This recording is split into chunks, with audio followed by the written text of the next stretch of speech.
According to American heart association, स्त्रियांसाठी जवळपास 6 tablespoon म्हणजेच 25 ग्राम आणि पुरुषांसाठी जवळपास 9 टेबलस्पून म्हणजेच 35 ग्राम शुगर ही दिवसाला योग्य आहे.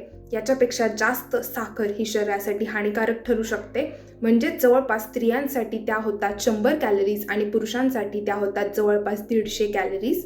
अर्थातच साखर आणि कॅन्सर यांचा डायरेक्ट संबंध नसला तरी देखील जर का तुम्ही दररोज खूप जास्त प्रमाणामध्ये साखर खात असाल तर त्याचा परिणाम म्हणजे आपल्या शरीरावरती एकतर लठ्ठपणा किंवा ओबेसिटी होऊ शकते आणि त्याचा इनडायरेक्ट संबंध, ओबेसिटीचा इनडायरेक्ट संबंध हा कॅन्सर रिस्क सोबत आढळून येतो.